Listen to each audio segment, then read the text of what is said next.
So my journey to creating Native Beauty really started from my daughter and I going to a Sephora and recognizing that there was no representation in the beauty space. And that, I mean, giving you the short version, but that led me to realize there was a need within the beauty industry, not only to bring something amazing to beauty, but also to create representation for that next generation so they could see themselves in the beauty space.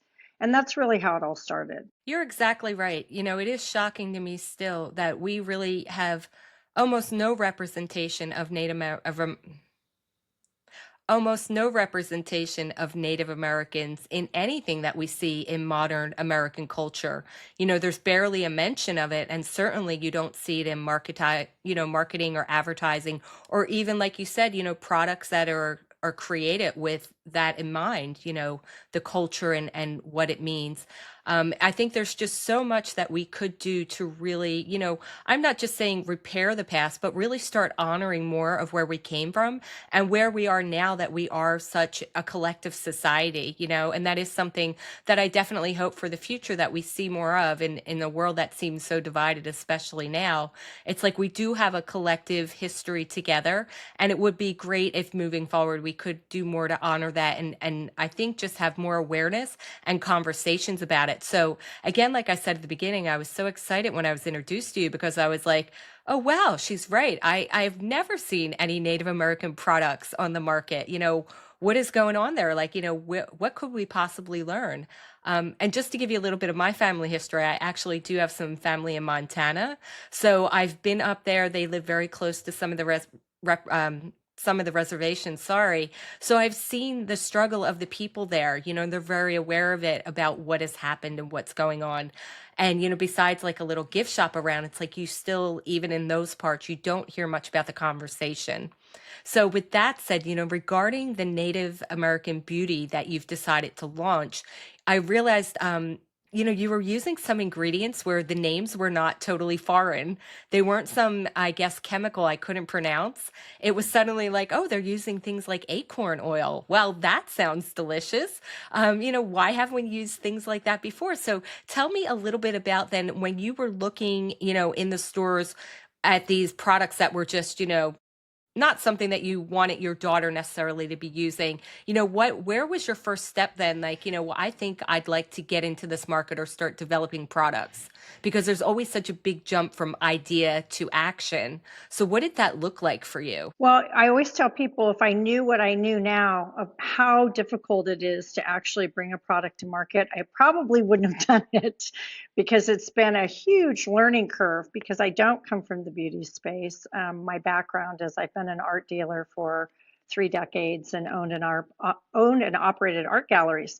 So I understand business, but I didn't understand beauty, and it's definitely a very different landscape when you're looking at the beauty world because it is a multi-trillion-dollar industry globally. I mean, it's huge, and there's some very big players in it. And if you're a small little creator and you're trying to kind of forge your way, it's not the easiest thing to do. So going back to, I loved what you had to say, by the way, about representation. And I think about things like if you, in any place in the United States, if you wanted to dial up a Native American restaurant, there aren't any. If you think about, okay, who's our Native American entertainer? Like who's our J Lo or our Beyonce? We don't have one. If you think about Native American actors that aren't playing Native American roles, there aren't any. So the list goes on and on and on of the lack of representation, and people don't really think about that. As a matter of fact, I have a lot of people who will even ask me, I didn't even know there were any Native Americans. And I've even had people ask me, well, how much of the United States was actually Native American? And so things like that that are really almost shocking. And this goes back to, unfortunately, the history books that are currently in our educational system, which quite frankly are fake news.